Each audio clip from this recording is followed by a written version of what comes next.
Hola a todos, soy Jesús, bienvenidos de nuevo a mi canal. Estoy en YouTube y siempre estoy introduciendo temas de psicopatología. En este caso estoy hablando en referencia a la personalidad, a la evaluación de la personalidad, y quisiera decir ante todo que en la realidad es muy poco frecuente que existan perfiles puros en cuanto a las definiciones académicas tradicionales que hay en cuanto a grupos de personalidad, de sujetos que se suelen agrupar en los sujetos más raros, solitarios o desconfiados, primer grupo, con las personalidades esquizoide, esquizotípica y paranoide de la personalidad, respectivamente. Los grupos de sujetos más temerosos, miedosos o ansiosos, que se suelen agrupar en el trastorno dependiente, evitativo de la personalidad, y el anancástico u obsesivo-compulsivo, el más perfeccionista, y por último los sujetos inestables, impulsivos, egoístas, teatrales, dramáticos, que se suelen agrupar en este grupo los trastornos específicos y concretos de histrionismo, personalidad histriónica, límite, narcisista y antisocial. En general, los grupos se definen por unas características más o menos generales, y cada perfil dentro de este grupo expresa una predominancia o unas características nucleares que describen el perfil, y de hecho así lo definen y lo clasifican de una manera clara. Sin embargo, la realidad suele ser compleja. La realidad raramente es pura y por lo tanto no encontramos personas que respondan a un perfil académico puro. Por lo tanto, las personas en general en la realidad comparten características de uno u otro trastorno de la personalidad o personalidad de forma estructural, sin que haya necesidad de trastorno. Para poder definir un trastorno de la personalidad, siempre tiene que haber un rasgo de la personalidad que se expresa de una manera inflexible y además transituacionalmente, es decir, en todas las situaciones, de una manera inflexible, como decía, y que no se adapta a veces las conveniencias de esa situación, y por lo tanto la persona responde de una manera rígida, siempre, a lo largo del tiempo, de una manera crónica, y el inicio de la expresión de este rasgo o rasgos, suelen ser varios en común, suele ser en la edad juventud, adolescencia tardía, juventud temprana, es decir, se cristaliza ya una forma de ser, una manera de ser, una personalidad a partir de los 18 años, más o menos, dependiendo de cada persona, por supuesto, 18, 21 años, que ya están todas las estructuras cerebrales relacionadas con el control de impulsos, la impulsividad, la regulación de emociones, el control de emociones, de la conducta, están desarrolladas y por lo tanto ya sí que podemos hablar de una personalidad y se puede elaborar un diagnóstico concreto. Sin embargo, como decía, no existen los perfiles puros. Para que haya también un trastorno de personalidad, aparte de la expresión de un rasgo o varios de ellos, uno o dos, de una manera transituacional en todas las situaciones y de una manera estable, con un inicio en la adolescencia tardía, como decía, o la juventud temprana, 18-21 años, tiene que haber también una repercusión, una influencia negativa en el rendimiento, en la actividad global de la persona, en las esferas de lo social, laboral, familiar, de relación de pareja, etc. Además, se establecen también como criterios que haya una autodirección de las metas que la persona se impone como proyecto de vida o de las metas que tiene, poco realistas, o una autodirección que es cambiante, o sea, no se mantiene la dirección hacia una meta, se cambia bastante. La identidad tampoco está muy, digamos, definida o establecida y cristalizada, y por lo tanto no hay límites claros o hay límites difusos entre el propio yo y las características de los demás. La capacidad empática también está alterada. Muchas veces en muchos trastornos de la personalidad hay una empatía baja y, por decirlo así, como decía, para que se establezca un trastorno de la personalidad, una personalidad anómala, tiene que haber unas repercusiones y un malestar clínicamente significativo, como lo pueden informar los propios sujetos afectados de un trastorno de personalidad o bien las personas de su entorno que lo conocen. Como no hay perfiles puros de la personalidad, se recurre, en mi opinión, es muy aconsejable recurrir a dimensiones de personalidad, a evaluación de rasgos, para obtener los perfiles. Los rasgos que proponen los manuales de psiquiatría podrían ser el primero, el antagonismo, que es lo contrario a la oposición, es la tendencia de la persona a comportarse de una manera beligerante, es decir, a ser conflictiva, a no estar de acuerdo con las normas. El individuo entra en conflicto con otras personas porque probablemente tenga un sentido exagerado de importancia. El antagonismo, por lo tanto, tiene algo que ver también con un cierto narcisismo, pero hay una antipatía sin sensibilidad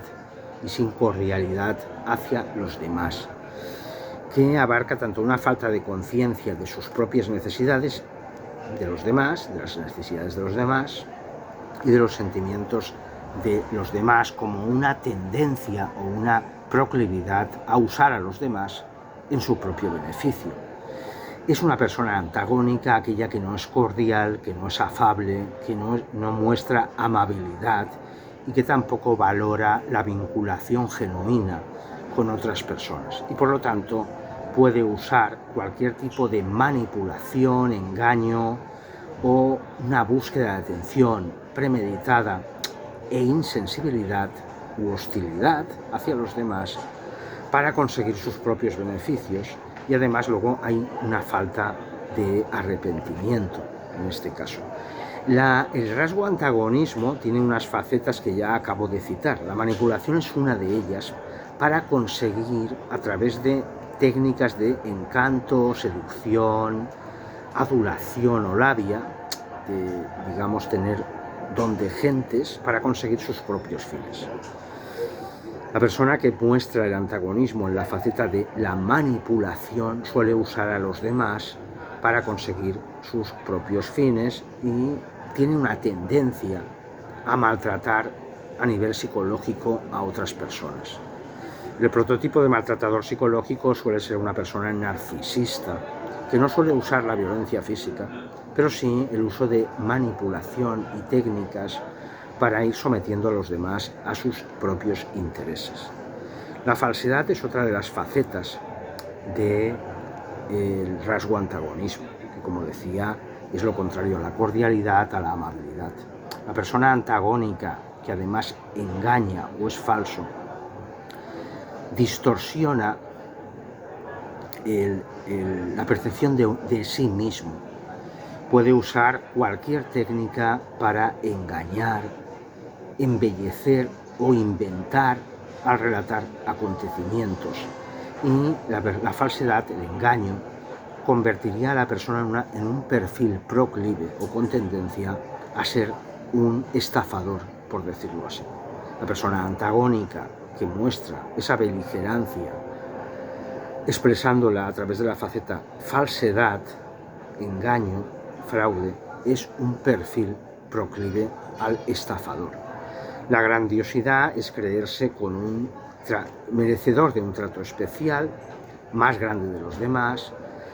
merecedor de unos privilegios infundados en su propia actividad y en sus propios méritos. Y respondería también, por supuesto, a un perfil antagónico, pero que se expresa más con el narcisismo. La búsqueda de atención es buscar ser el foco de atención y de admiración de los demás, de hacerse notar. Más la faceta de antagonismo aquí se expresaría buscando la atención de los demás, y cuando no la consiguen pueden inventar cualquier historia, cualquier mentira para ser el foco de atención y obtener notoriedad. La insensibilidad, como decíamos, es la carencia de sentimientos de culpa, de remordimiento por los efectos que han tenido sus propias conductas perjudiciales para los demás, y se muestra con un desprecio hacia los derechos de los demás, y aquí responderíamos más a una personalidad más de tipo antisocial. Y la hostilidad también vendría a ser una insensibilidad con los demás y sería, por decirlo así, el polo opuesto a la cordialidad. Por lo tanto, el primer rasgo, antagonismo, frente a la cordialidad, son conductas que sitúan al individuo en conflicto con los demás. Y cuando esto se expresa de una manera crónica a partir de los 18-21 años, y además de una manera desadaptativa que repercute en la calidad de vida de la persona, podemos hablar de una personalidad anómala. Otro de los rasgos que se citan es la desinhibición, lo contrario a la escrupulosidad, por decirlo así. La persona desinhibida se orienta al placer inmediato, al hedonismo, realizar comportamientos impulsivos por sentimientos o estímulos externos sin tener en cuenta los aprendizajes del pasado o la consideración de futuras consecuencias. La persona desinhibida es, por lo tanto, una persona que da rienda suelta a sus deseos, a sus impulsos, independientemente de que estos sean más convencionales o más aceptados socialmente o más morales o no.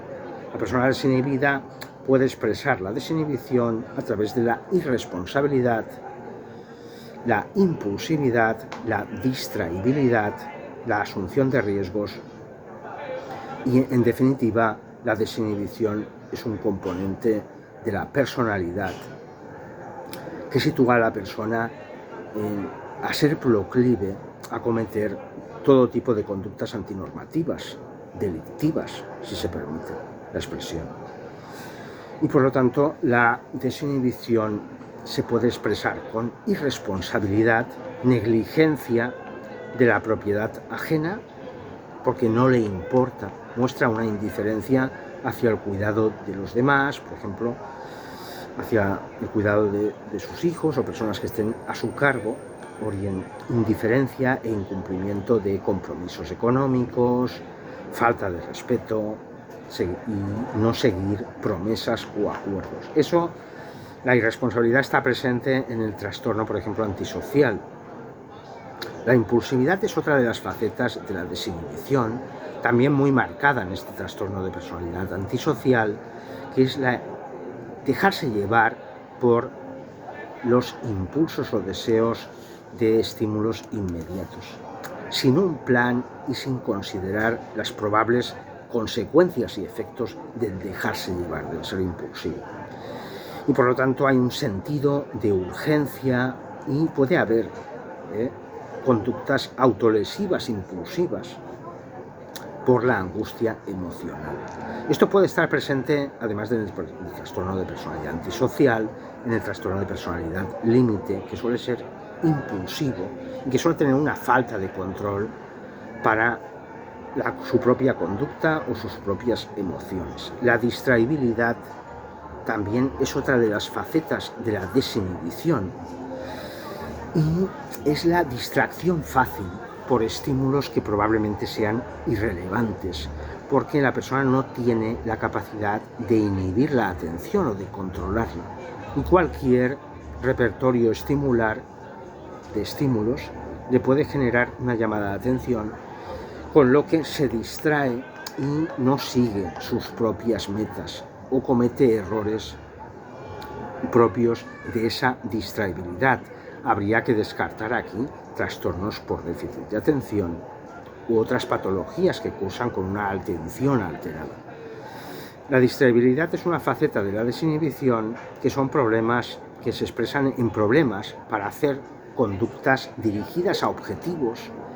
planificados y realizar una serie de tareas. La asunción de riesgo es la búsqueda de sensaciones que se expresa con una desinhibición, porque es muy probable que la persona, si expresa este rasgo de desinhibición a través de la faceta asunción de riesgos, es muy probable que la persona, digámoslo así, asuma riesgos innecesarios porque tenga una tendencia al aburrimiento. Sobre personalidad hay mucho y es un estudio de fondo que la psicología está todavía en fase de estudio. Es un proceso difícil.